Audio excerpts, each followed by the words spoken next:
चीनी स्कैंडल में सट्टेबाजों के FIA को बयानात में अहम इंकशाफात सामने आ गए हैं। सट्टेबाज हर महीने चीनी की बोरी 150 से 200 रुपए तक महंगी करते रहे। शुगर मिल्स के कहने पर तमाम तर हिसाब किताब कच्चे खातों में किया गया। शुगर माफिया के खिलाफ FIA की तहकीकात जारी हैं। 2 सट्टेबाजों ने अपने अपने बयानात में बड़े बड़े इंकशाफात कर दिए हैं। FIA के मुताबिक मौलवी ज़हीर और महमूद अख्तर भली ने बयानात रिकॉर्ड कराए हैं, जिनमें एतराफ़ किया गया है कि चीनी एक ही मकाम पर पड़ी रही मगर कागज़ों में ख़रीदो फरोख्त होती रही। सट्टेबाजों ने मिलकर एक दूसरे को चीनी बेची और रेट बढ़ा दिए। हर महीने औसतन बोरी की कीमत 150 से 200 रुपए तक बढ़ाई गई। सट्टेबाजों के मुताबिक 7 शुगर मिल्स फॉरवर्ड बुकिंग के कारोबार में मुलविस हैं, जिसमें सट्टाबाजी होती है। तमाम ब्रोकर्स व्हाट्सएप ग्रुप्स के ज़रिए सट्टे का काम करते हैं। FIA को रिकॉर्ड कराए गए बयानात के मुताबिक इस लेन देन की तमाम तर तफसीलात का इंदराज कच्चे खातों में शुगर मिल्स के कहने पर किया जाता है। FIA की जानिब से तलब किए गए अफराद ने बताया है कि 18 बेनामी अकाउंट्स शुगर सट्टा रकूम की मुंतकली के लिए इस्तेमाल किए जाते हैं। तो सट्टा माफिया चीनी किस तरह महंगी करता है, अरबों रुपए का सट्टा कैसे खेला जाता है, आइए आपको दिखाते हैं। आज मैं आपको समझाता हूँ सट्टा साइकिल। शुगर मिल्स में हजारों टन चीनी मौजूद होती है। होना तो ये चाहिए कि मालिक अपनी चीनी डीलर्स, होलसेलर और फिर रिटेलर तक पहुंचा दे, लेकिन अचानक इसके दरमियान एक सट्टेबाज आता है, मालिक के कान भरता है, कहता है आप 70 रुपए के हिसाब से चीनी क्यों बेचने जा रहे हैं? मैं आपको 90 रुपए फी किलो तक दिलवा सकता हूँ। यूं खास मार्जिन के एवज डील डन हो जाती है। सट्टेबाज व्हाट्सएप ग्रुप पर मैसेज करता है कि इस वक्त चीनी का रेट 9000 रुपए फी बोरी है। मेरे पास अगले महीने के लिए 1000 बोरियां दस्तियाब हैं। 100 किलो वाली बोरी 9500 रुपए की बेची जाएगी। जो इंटरेस्टेड है वो इसी व्हाट्सएप ग्रुप पर डन लिखे। चंद मिनटों में बुकिंग फाइनल हो जाती है। फर्जी नाम वकास 400 बोरियां, शहरियार 400 बोरियां और उबैद 200 बोरियां बुक कर लेता है। याद रहे, अब तक चीनी आपके पास नहीं पहुंची। ये लोग भी आगे सट्टा खेलते हैं, यानी वकास पहले सट्टेबाज से 400 बोरियां खरीद कर मई के लिए बुकिंग शुरू करता है। वकास लिखता है किसी को 9600 रुपए के हिसाब से बोरी चाहिए तो बोरियों की तादाद के साथ डन लिखे और फिर दोबारा सट्टेबाजों के लिए चीनी बुक की जाती है। अब ये सट्टेबाज आगे मार्केट में दे दें या एक और सट्टा खेलें, ये इनकी मर्जी पर मुनहसर होता है। 7000 रुपए बोरी वाली चीनी अब 9600 रुपए के हिसाब से मार्केट में आती है। डीलर्स इस पर अपना मुनाफा कमाते हैं, फिर होलसेलर, रिटेलर्स बारी बारी इन बोरियों पर अपना मुनाफा कमाकर आगे बढ़ाते रहते हैं। यूं एक बोरी 10,000 की रकम क्रॉस कर जाती है और आप तक 70 रुपए वाली चीनी 110 से 140 रुपए में पहुंच पाती है। ये सारा धंधा व्हाट्सएप, फ़ोन कॉल्स और SMS के ज़रिए होता है। ये खाते में हाथ से लिखा भी जाता है। याद रहे, ये चीनी अभी मार्केट में आई नहीं और महीनों पहले ही अरबों रुपए के सौदे हो जाते हैं, यानी कि सट्टा लग जाता है। वज़ीर-ए-आज़म इमरान खान ने सट्टेबाजों के खिलाफ कार्रवाई के लिए कानून की मंजूरी दे दी। हुकूमती तर्जुमानों के इजलास में गुफ्तगू करते हुए वज़ीर-ए-आज़म ने कहा कि अब कोई चीनी का सट्टेबाज नहीं बचेगा। मज़ीद जान लेते हैं, नुमाइंदा खुसूसी अब्बास शब्बीर हमारे साथ मौजूद हैं। अब्बास शब्बीर, इससे अब ये कहा जा सकता है कि आवाम को चीनी अब सस्ती मिलेगी कम अज़ कम?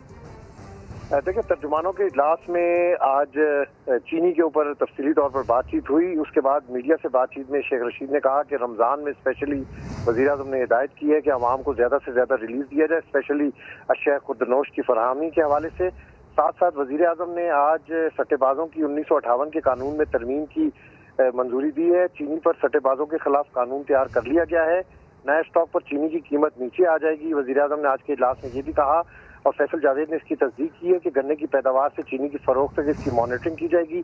वज़ीर-ए-आज़म ने यह वाज़ेह कर दिया है कि किसी सूरत चीनी को ब्लैक नहीं किया जाएगा। स्पेशली जो चीनी की फरोख्त में जो सट्टेबाज मुलव्वस हैं उनको पकड़ा जाएगा और उनसे ये जो काम कर रहे हैं जिसमें चीनी की कीमतों में इजाफा होता है, उनके खिलाफ वन विंडो ऑपरेशन के जरिए जो कानून की मंजूरी दी गई है तरमीम की, उनके खिलाफ सख्त एक्शन लिया जाएगा। साथ साथ वज़ीर-ए-आज़म ने आज के इजलास में कहा है कि आवाम को चीनी सस्ते दामों मिलेगी और साथ साथ वज़ीर-ए-आज़म ने PDM पर भी एक बार फिर बात करते हुए कहा है कि अब अपोजिशन को अपोजिशन से हुकूमत को किसी किस्म का कोई खतरा नहीं है। शेख रशीद ने इस हवाले से इस बात की तस्दीक की है कि वज़ीर-ए-आज़म ने कहा है कि सिर्फ वो इक़दाम उजागर किए जाएं जो हमने 2.5 साल में किए हैं और जिससे आवाम को फ़ायदा हो। अपोजिशन की बातों को बिल्कुल भी ना सोचा जाए और ना इनकी बातों का नोटिस लिया जाए। जी बहुत शुक्रिया आपका। लेकिन कराची की होलसेल मार्केट जोड़िया बाजार से भी चीनी गायब हो गई है। रमज़ान से कबल चीनी की खरीदारी के लिए आने वाले दुकानदार परेशान दिखाई दे रहे हैं। मज़ीद जानते हैं जोड़िया बाजार में मौजूद है समा के नुमाइंदे सैयद रिजवान आलम। जी रिजवान, क्या वजूहात हैं चीनी के गायब होने की? शुगर माफिया पे मौजूदा हुकूमत ने हाथ क्या डाला कि कराची की होलसेल मार्केट जोड़िया बाज़ार से चीनी ही गायब हो गई है। दुकानदार यहाँ पे नज़र नहीं आ रहे हैं, अपनी दुकानों पर बैठ नहीं रहे, चीनी शॉर्ट हो चुकी है। जो लोग यहाँ पे 200 कट्टे चीनी के खरीदते थे उनको 100 कट्टे भी मिल नहीं रहे। चीनी का कोई रेट नज़र नहीं आ रहा है सही से।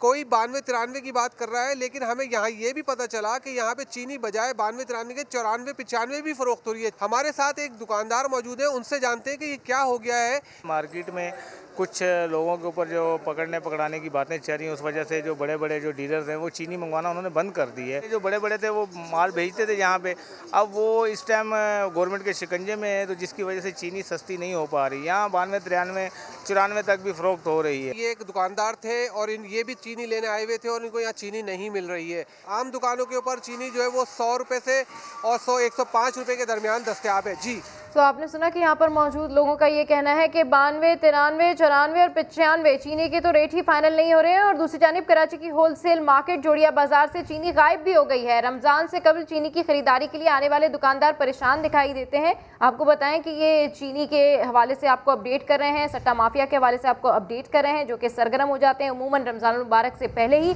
और ऐसा ही देखने में भी आया कि कराची की होलसेल मार्केट जोड़िया बाजार से चीनी गायब हो गई है। जी हाँ बिल्कुल, कराची की सबसे बड़ी होलसेल मार्केट है जोड़िया बाजार, यहाँ पर चीनी बिल्कुल गायब हो गई है। अब देखना यह है कि चीनी यहाँ पर कब तक फराम की जाती है, चूँकि यहाँ पर जो आम तासुर पाया जा रहा है वो ये पाया जा रहा है कि चूँकि सट्टेबाजों के ख़िलाफ़ कार्रवाई की जा रही है, तो जो बड़े बड़े होलसेलर्स हैं उन तक भी चीनी की बोरियां नहीं पहुंच पा रही हैं। इस वजह से ऐसा लग रहा है कि रमज़ान में भी चीनी की कीमत मज़ीद बढ़ जाएगी। लीगी रहनुमा एहसन इकबाल के एक तीर से 2 शिकार, वज़ीर-ए-आज़म पर भी तनकीद, पीपल्स पार्टी को भी निशाना बनाया। कहा कल इमरान खान ने अदालती निज़ाम पर हमला किया। समझ से बाहर है कि वज़ीर-ए-आज़म अदालतों से कैसा ताउन चाहते हैं। पीपल्स पार्टी ने मौजूदा निज़ाम को लाइफलाइन दी, बिलावल एहतियात से काम ले ताकि मुश्किलात पैदा ना हो। ख्याल है कि इमरान नियाजी साहब को ऐसा ताउन चाहिए कि पाकिस्तान की अदलिया उनके तमाम अलिफ लैला की कहानियों पर जो वो इत्तेसाब के नाम पर लिख कर बेचते हैं, मोहर जब्त करके उनके मुखालफीन को जेलों में भर दे। अदालत आपके झूठ को सच कैसे कहें? अगर आप चाहते हैं कि यहाँ पर कैंगरू कोर्ट्स हों जो बादशाह सलामत के फरमान के मुताबिक हर झूठ को सच कहें, तो ऐसे तो फिर निज़ाम इंसाफ नहीं चल सकता। आज हमारी खुद मुख्तारी दाव पे लग चुकी है। पाकिस्तान कर्जों के जाल में धंस गया है। कौन जिम्मेदार है इस अनाड़ीपने का जिसकी कीमत पाकिस्तानी कौम मुस्तकबिल में अदा करेगी? पीपल्स पार्टी ने 9 जमातों को साथ न देके इस निज़ाम के लिए एक नई लीज ऑफ लाइफ दी है। बिलावल भुट्टो जरदारी साहब सियासत में नौ मौजूद हैं, अभी उन्हें लंबा सफर करना है, इसलिए वो गुफ्तगू में एहतियात करें, ऐसी बात ना करें कि जिससे मुश्किलात खुद उनकी जमात के लिए भी पैदा हों और जमहूरी जद्दोजहद के लिए भी पैदा हों। पीडीएम के बाद ऐवान बाला में भी अपोजिशन जमातें 2 धड़ों में तकसीम। सेनेट इजलास से पहले 2 अलग अलग मुशावरती बैठकें सजाई गईं।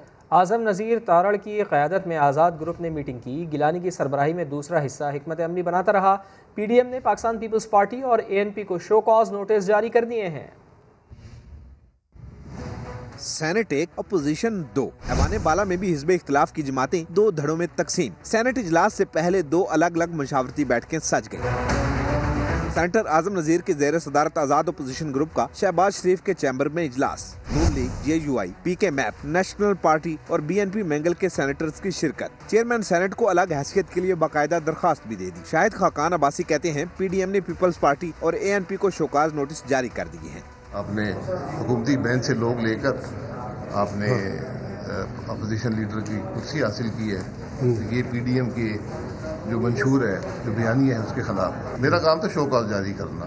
जो सदर साहब का हुक्म था, जब जवाब आएगा उसको पीडीएम कंसिडर कर ले। सेनेट में अपोजिशन लीडर यूसुफ रजा गिलानी भी अपने हामी अराकीन के साथ सर जोड़कर बैठे। दिलावर खान, अहमद खान, कोहदा बाबर और नसीबुल्लाह बाज़ई और दीगर की शिरकत। यूसुफ रजा गिलानी ने भी पीडीएम के शोकाज की तस्दीक कर दी। अभी तो उन्होंने हमें शोकॉज नोटिस दिया है, हम तो अभी तक उनके साथ हैं, पीडीएम का हिस्सा है। चेयरमैन सेनेट सादिक संजरानी भी शहबाज शरीफ के चैम्बर पहुंचे, जहां उन्होंने आज़ाद अपोजिशन ग्रुप से मुलाकात की। आज़ाद अपोजिशन ग्रुप ने चेयरमैन सेनेट को अपनी अलग हैसियत के लिए बाकायदा दरख्वास्त दे दी।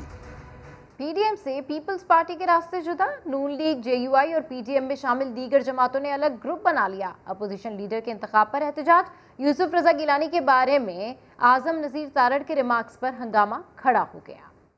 I'll carry the opposition with me। Government की तरफ से कभी बोलने में अगर मुश्किल भी होगी, उनकी हम आवाज़ बनेंगे। सेनेट में कायदे हिज़्ब इख्तिलाफ यूसुफ रजा गिलानी का पहला खिताब, हुकूमत के साथ चलने का अज़्म करते नजर आए, मगर सबसे बड़े ऐवान में अपोजिशन खुद दो हिस्सों में तकसीम नजर आई। 5 जमातों के जो 27 सेनेटर्स हैं, हमने ये इकट्ठे होकर मुशावरत की और हमारा ये फैसला है कि हम अपोजिशन बेंचेस पे अपनी एक आज़ाद हैसियत से इकट्ठे इंशाअल्लाह अज़ीज़ यहाँ पे अपना जो रोल है, जो किरदार है, वो अदा करते रहेंगे। नून लीग समेत अपोजिशन जमातों ने यूसुफ रजा गिलानी पर सवालात उठा दिए। आजम तारड़ ने कहा अपोजिशन लीडर के इंतखाब में हुकूमती अरकान से वोट लिए गए। ट्रेजरी बेंचेस से मोहब्बत भरे तोहफे आए अपोजिशन की लीडर की तकर्री के लिए, उनसे एक और लहर उठ गई और एक और चैप्टर का आगाज हो गया। आजम तारड़ के रिमार्क्स पर शोर शराबा शुरू हो गया। हाउस का माहौल खराब ना करें जनाब, आपके बारे में तो पूरे मुल्क को मालूम है। हम आज़ाद अरकान वॉकआउट कर गए। चेयरमैन ने मनाकर लाने की हिदायत की। फैसल जावेद साहब और अब्दुल कादिर, आप जाके जो अपोजिशन के हमारे दोस्त हैं उनको मना के ले आएँ और इसके बाद हम बैठ के तारड़ साहब, आप और बाकी हमारे साथी अगर कोई एडजस्टमेंट हम ज़रूर करेंगे जी। अपोजिशन सेनेटर्स का कहना था 12 मार्च को खुफिया कैमरे लगाने का गेम प्लान किसका था, उन्हें बेनकाब करने के लिए तहकीकात होनी चाहिए।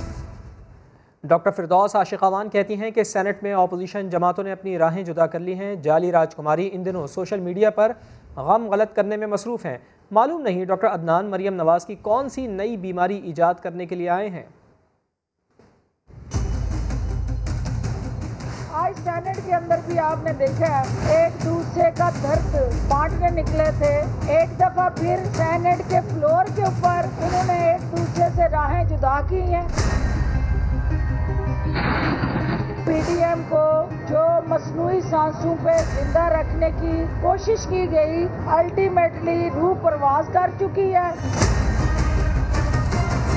और एक मुर्दा जिस्म जो है वो कंधों पे उठा के पीडीएम का वो जाली राजकुमारी जो है वो मार्केट में फिर रही है। डॉक्टर अदनान, प्लेटलेट्स के उतार चढ़ाव के माहिर तो आप साबित हो गए। अब जाली राजकुमारी की कौन सी ऐसी नई बीमारी ईजाद करने आप पाकिस्तान आए हैं जिसके तहत सबसे पहले उसकी आपने गोशा नशीनी इख्तियार कराई है। आजकल सिर्फ वो सोशल मीडिया के जरिए अपना गम गलत करने में मसरूफ़ अमल है।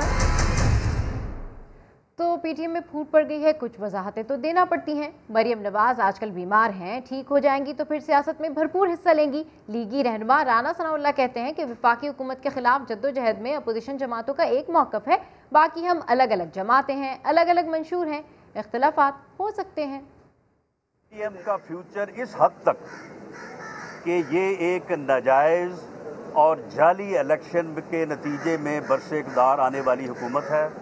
इसे ख़त्म होना चाहिए। मुल्क को फ्री और फेयर इलेक्शन जो है वो मिलने चाहिए। इस हद तक पीडीएम की तहरीक जो है वो जारी रहेगी। पीडीएम की तहरीक भी जारी रहेगी, अपोजिशन की दीगर जमातों की भी जारी रहेगी। पीपल्स पार्टी के चेयरमैन बिलावल भुट्टो जरदारी भी इस कमिटमेंट के ऊपर ऑन रिकॉर्ड हैं। कल की उनकी जो है वो गुफ्तगू है। बाकी जो पार्टीज़ के हम तमाम अलग-अलग पार्टीज़ हैं, अपने मंशूर हैं।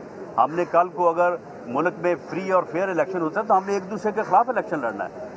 JUI रहनुमा राशिद सोमरो और PP लाड़काना के सदर इमरान जतोई के दरमियान व्हाट्सएप पर ठन गई। एक दूसरे पर इल्ज़ामात लगाए।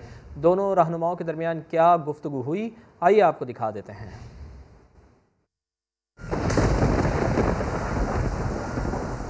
हमने PTI से इत्तेहाद नहीं किया। लाड़काना अवामी इत्तेहाद 5 साल पुराना है। आपने नौडेरों में PTI झंडे तले कॉर्नर मीटिंग की, बोलें तो तस्वीर भेज दूं? बिलावल साहब को कहें लाड़काना का गम हल्का कर लें। इत्तेहाद की खबरों से लग रहा है आप परेशान हैं, पानी पिएं। जमजम पी रहा हूँ, आप शरीक होंगे या PTI को शामिल कर लूं? कुछ और ना पिला दें। हमारी जिद्दोजहद उनके खिलाफ है, तब तक आपका भी बाइकाट है। जद्दोजहद जारी रखिएगा, इस्तीफा ना देना, ताकि इमरान खान को मजीद अच्छा वक्त मिल जाए। जो सिंध को जाती जागीर समझ रहे हैं, इनसे मुकाबला होगा। लॉन्ग मार्च तो होकर रहेगा। हमें मालूम है आपको सिंध हुकूमत अजीज है। मजीद इत्तेहाद बनने जा रहे हैं, आप बस रोते रहें। सिंध में अपोजिशन लीडर हलीम आदिल शेख ने कहा है कि PDM में जूतियों में डाल बच रही है। न्यूयॉर्क टाइम्स ने भी कह दिया कि लाड़काना को एड्स लग चुका है। तर्जुमान सिंध हुकूमत मुर्तज़ा वहाब कहते हैं पीपल्स पार्टी ने अपोजिशन को इस्तीफे देने से रोका। लाड़काना में HIV की बात करके मुल्क को बदनाम किया जा रहा है। वो PDM जो पापा डैडी मौलाना बचाओ मूवमेंट थी, वो तितर बितर हो गई है। जूतियों में दाल बट रही थी। सेनेट के अंदर अपोजिशन के अंदर भी अपोजिशन थी। PDM बनी थी जमहूरियत की बका के लिए। ये लोग तो बहुत पहले फैसला कर चुके थे कि इस्तीफे दे दो। ये पाकिस्तान पीपल्स पार्टी की क़यादत थी जिसने सबको कायल किया कि आप इस्तीफे ना दें। लाड़काना के लिए न्यूयॉर्क टाइम्स की 31 मार्च की स्टोरी है, जो टॉप स्टोरी है, जिसमें वो बता रहे हैं कि जी लाड़काना को एड्स लग चुका है। HIV कहूँगा इसको। और जिस तरीके से लाड़काना को इन लोगों ने सिंगल आउट करने की कोशिश की, कुछ हमारे PTI के दोस्तों ने ये सोच के कि वो पीपल्स पार्टी को बुरा भला कह रहे हैं, उन्होंने पाकिस्तान को बुरा भला कह रहे हैं। जस्टिस आफ्ताब दुर्र ने उन बच्चों की बात की जो कुत्ते के कांटे से मर रहे थे। ये लोग कुत्तों की बात कर रहे थे, बच्चे बेशक मरते हैं। तो हलीम आदिल शेख सब की ज़बान, कुत्ता काट ले, कुत्ता ये कर ले, कुत्ता वो कर ले, कुत्ते ये करें, ये कोई ज़बान है? अपोजिशन लीडर भी वो नहीं चाहिए जेल में डाल दो, गोलियां मार दो, सांप छोड़ दो कि हमारे खिलाफ बात करें। ये अभी तक सुधरे नहीं है। ये लोग ये अभी तक सुधरे नहीं है। वज़ीर दाखिला शेख रशीद अहमद कहते हैं कि अपोजिशन हुकूमत के लिए कोई ख़तरा नहीं। वज़ीर आज़म ने कहा है कि अपोजिशन को मौजूदा हालात में नज़रअंदाज किया जाए। वज़ीर दाखिला हुकूमती तर्जुमानों के इजलास के बाद मीडिया से गुफ्तगू कर रहे थे। मिनिस्टर साहब ने ये कहा कि हम रमज़ान में लोगों को रियायती निरख पे चीनी देंगे, आटा देंगे, बेसन देंगे, घी देंगे। और उसने हमाद को प्राइम मिनिस्टर साहब ने हिदायत किया कि लोगों को बताएं कि कितना ज़बरदस्त हमारा सीमेंट इम्प्रूव कर गया है, मोटर बाइक इम्प्रूव कर गई हैं, गाड़ियाँ इम्प्रूव कर गई हैं, हमारी इकॉनमी चल गई है। और उसने प्राइम मिनिस्टर साहब ने ये भी कहा है कि अपोजिशन को मुंह लगाने की जरूरत नहीं है, अपनी कारकर्दगी लोगों को बताओ। उन्होंने कहा कि PDM CDM अपोजिशन को ज्यादा मुंह लगाने की जरूरत नहीं है, अपनी कारकर्दगी बताओ कि हमने 2.5 साल में ये किया। आगे बढ़कर आपको बताएं कराची के इलाके PCHS में तजावुजात के खिलाफ ऑपरेशन का दूसरा रोज स्वाद चारबाग कॉलोनी में नाले पर बने घरों को 15 फुट तक तोड़ दिया गया। इस हवाले से रिपोर्ट कर रहे हैं साद साबरी। PCHS में नाले पर बने तजावुजात के खिलाफ ऑपरेशन। स्वाद चारबाग कॉलोनी में 100 से ज्यादा गैर कानूनी घरों को तोड़ा गया। मुतासिरा अफराद कहते हैं जिंदगी भर की जमा पूंजी से घर बनाए, अब कहाँ जाएंगे। बाल बच्चेदार आदमी, मैं गरीब आदमी था, मैंने इतना मेहनत करके ये बनाया, आप तोड़ने में हमारे को समझ भी नहीं है। इन लोग को पहले जो है ना, इनके घर की जगह को इनको चेक दो, उनको कोई पैसे दो, फिर जो है ना आप जो भी कार्रवाई करें। अब ये लोग रमजान ये लोग कहाँ पे जाएंगे। इंतजामिया ने कहा है अदालती फैसले पर हर सूरत अमल दरामद यकीनी बनाएंगे। जो मज़ाहमत होनी थी वो हो चुकी है, लेकिन उसके बाद हमने इनके 4-5 जो बड़े थे उनको बुलाया और उनके साथ मुज़ाकरात किए बैठ के, तो अब वो लोग एग्री हो चुके हैं, उन्हें अंदाज़ा हो गया है कि ये ऑपरेशन होना है। रिहायशियों का मुतालबा है कि मुतबादिल जगह देकर हुकूमत अपनी जिम्मेदारी पूरी करे। कैमरामैन मरहूब हुसैन के साथ साद साबरी, समा, कराची। कराची के इलाके कोरंगी 3.5 में खेल का मैदान खंडर में तब्दील हो चुका है। वलीद जो कभी इस ग्राउंड में क्रिकेट खेला करता था, आज हुकूमत से जवाब चाह रहा है। मैदान की बदहाली की कहानी रिहायशी की ज़बानी सुनिए।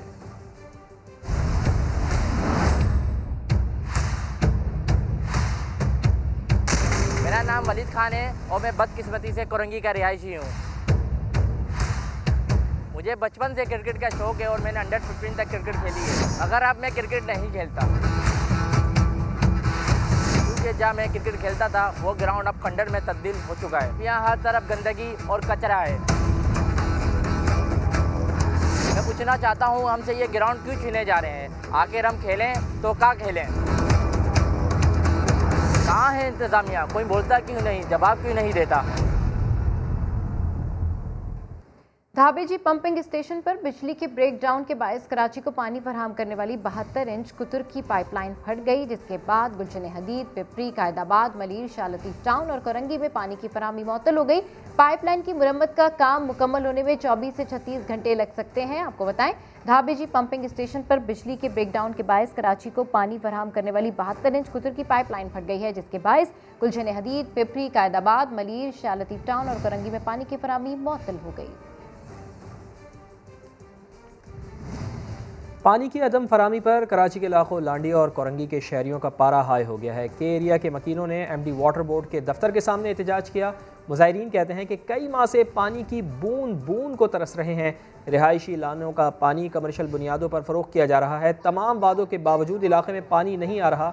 मसला हल होने तक उनका एहतजाज जारी रहेगा। तो पानी की अदम फरामी पर कराची के इलाके लांडी और कोरंगी के शहरियों का पारा बहुत ज़्यादा हाई हो गया है। के एरिया के मकीनों ने MD वाटर बोर्ड के दफ्तर के सामने एहतजाज किया है। मुजाहिरीन कहते हैं कि कई माह से पानी की बूंद बूंद को तरस रहे हैं।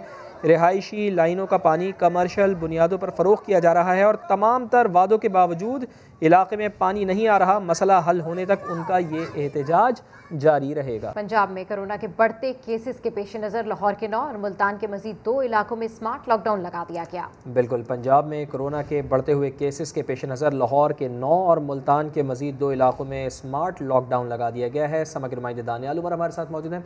दानियाल, कौन कौन से इलाके शामिल हैं इसमें?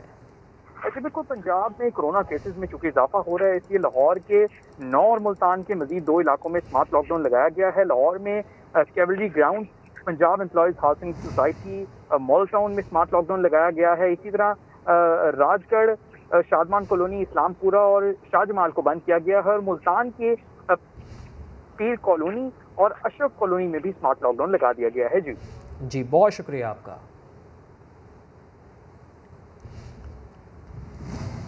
वज़ीर तालीम सिंध सईद गनी ने वाज़े किया है कि इस साल इम्तिहानात के बगैर तलबा को अगली जमातों में प्रमोट नहीं किया जाएगा। जियाले रहनुमा ने वफाकी हुकूमत पर भी तनकीद की। इस हवाले से रिपोर्ट कर रहे हैं जमजम सईद। खतरनाक वबा का मामला है। स्कूल बंद करने का फैसला बड़ी बेदिली से किया है। प्राइवेट स्कूल एसोसिएशन से दरख्वास्त की है कि स्कूल बंद कर दें। वजीर तालीम सिंध सईद गनी की सिंध असम्बली में प्रेस कॉन्फ्रेंस। उस फैसले पर अमल दरामद करना सबके लिए ज़रूरी है, उनको करना पड़ेगा।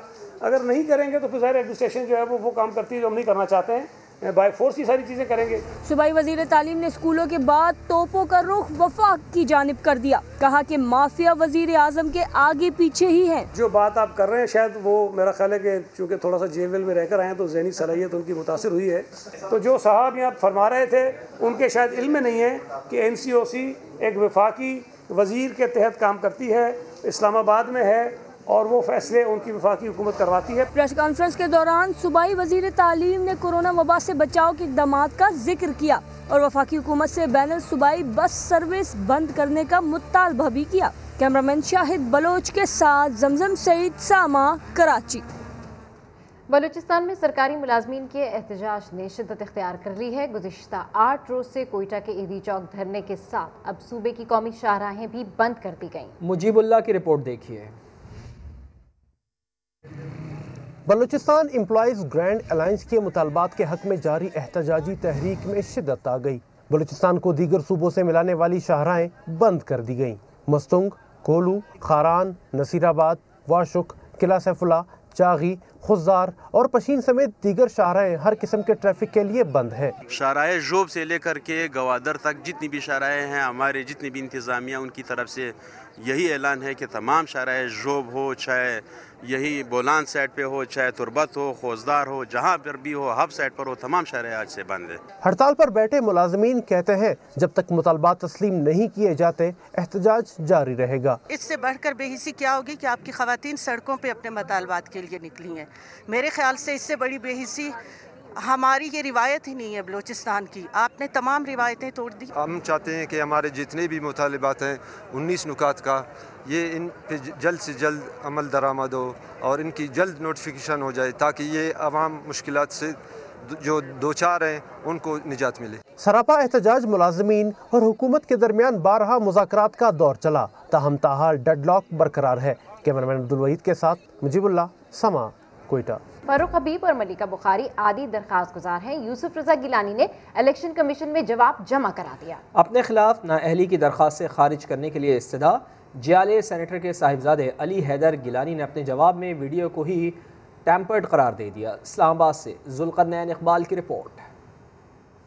पीटीआई की तरफ से लगाए गए इल्जामात गैर संजीदा हैं। फारूक हबीब, मलिका बुखारी और कंवल शोजब हक के दावा नहीं रखते। इनकी दरखास्तें नाकाबिले समाअत करार दी जाएं। सेनेटर यूसुफ रजा गिलानी ने अपने खिलाफ नाअहली की दरखास्तों पर इलेक्शन कमीशन में जवाब जमा करा दिया। मौक़िफ़ अपनाया कि जिन वीडियो की बुनियाद पर केस किया गया वो गैर तस्दीक शुदा हैं। ये आदि दरखास्त गुजार हैं जो मशहूरी के लिए इलेक्शन कमीशन के खिलाफ भी बयानात देते हैं। इलेक्शन कमीशन के बाहर फारूक हबीब और आलिया हमजा ने भी यूसुफ रजा गिलानी के खिलाफ खूब शोला बयानी की। इलेक्शन कमीशन ऐसी कड़ी सजाएं दे, नाअहल करे रिस्पोंडेंट नंबर 1 को, यूसुफ रजा गिलानी को, अली हैदर गिलानी को, जिससे आइंदा ये इबरत बने उन लोगों के लिए जो सेनेट के इंतखाबात के अंदर मंडियां लगाते हैं। नाअहल गिलानी को एक दफा दोबारा नाअहल किया जाए और जो अपोजिशन लीडर बन के बैठे हैं सेनेट में, जब वो यहाँ से नाअहल होंगे तो वहाँ से उन्हें वो सीट भी छोड़नी पड़ेगी। यूसुफ रजा गिलानी के बेटे अली हैदर गिलानी ने भी तहरीरी जवाब इलेक्शन कमीशन में जमा करा दिया। मौक़िफ़ अपनाया कि इलेक्शन कमीशन में पेश की गई वीडियो जाली है। जाली वीडियो को नशर करना इंतखाबी अमल में मुदाखलत के मुतरादिफ है। पीटीआई से इल्जामात के ठोस शवाहिद तलब किए जाएं और दरखास्तें खारिज की जाएं। NA-75 डस्का से लीगी उम्मीदवार नौशीन इफ्तिखार कहती हैं कि इस बार पुरअमन, आज़ादाना और मुनसिफाना इलेक्शन होने चाहिए। पिछली कोताहियों को ना दोहराया जाए। समा से खुसूसी गुफ्तगू में उन्होंने कहा कि इस बार टर्नआउट ज़्यादा होगा। PTI का मुकाबला पुरजोश अंदाज में करेंगे। मैं बिल्कुल बहुत खुश हूँ। ECB का जो फैसला था, सुप्रीम कोर्ट ने भी आज उसको सेकंड किया, तो ये अवाम की जीत है। इस दफ़ा पिछली चीज़ों को रिपीट ना किया जाए। जिन लोगों को आगे सजा मिल चुकी है उनसे सबक सीखें, अवाम का साथ दें, ना कि PTI गवर्नमेंट का साथ। 10 को हो, ईद के बाद हो, लेकिन हो जाना चाहिए। मैं बिल्कुल तैयार हूँ, 10 का भी तैयार है। PTI का मुकाबला पुरजोश तरीके से हो। 40,000 का जो लीड है उसको मैच करना PTI के लिए मुश्किल है। मेरा स्टैंड फिर ये पुरअमन, आज़ाद और मुनसिफाना इलेक्शन, जिसके लिए मैं दोबारा बहुत कोशिश करूंगी। मैंने पहले भी वोट का पहरा दिया था, इस दफा ज्यादा चौकस रहूंगी। पोलिंग एजेंट से लेके रिजल्ट आने तक का पहरा सारा मैं खुद दूंगी। बलूचिस्तान का खूबसूरत सयाहती मुकाम पीर गायब तज़ीन और आराइश के बाद आवाम के लिए खोल दिया गया। बलूचिस्तान की सहर अंगेज़ वादी बोलान का वसी लैंडस्केप, मुनफरिद रंग व रूप और मुख्तलिफ अशकाल वाले पहाड़ खुदा की कुदरत का मुंह बोलता सबूत हैं।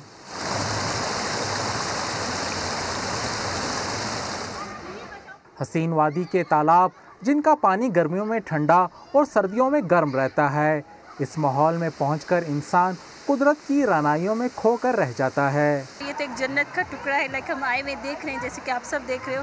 बड़ी प्यारी जगह है, बड़ी अच्छी जगह है। शहरी कहते हैं बलूचिस्तान हुकूमत ने सयाहों की सहूलत के लिए दिलफरेब सयाती मकाम पीर गायब में पुख्ता रास्ते, स्लाइड और पार्क तामीर करके दिलकश मकाम की खूबसूरती में मजीद इजाफा कर दिया। पहले जब हम आए थे तो ये बहुत अजीब सा था, लेकिन अभी ये बहुत खूबसूरत बन गया है, तो बहुत अच्छा लग रहा था आते हुए। अप्रोचेबल हो गई है, मुख्तलिफ जगहें पहले बड़ा मुश्किल था, ख़ुसूसन ख़वातीन को आखिर एंड पॉइंट तक आने के लिए। तो हम बहुत मशकूर हैं हुकूमत के कि उन्होंने एक अच्छा इनिशिएटिव लिया है। सयाहों का कहना है पीर गैब की हालिया तज़ीन और आराइश को मिसाल बनाते हुए बलूचिस्तान के दीगर सयाती मकामात की बेहतरी के लिए भी इक़दाम किए जाएँ। कैमरामैन जफर बलोच के साथ नूर आरफीन, समा, कोयटा। बुलेटिन से फिलहाल इतना ही। एक ब्रेक के बाद आप देख सकेंगे प्रोग्राम 7 से 8। देखते रहिए समा।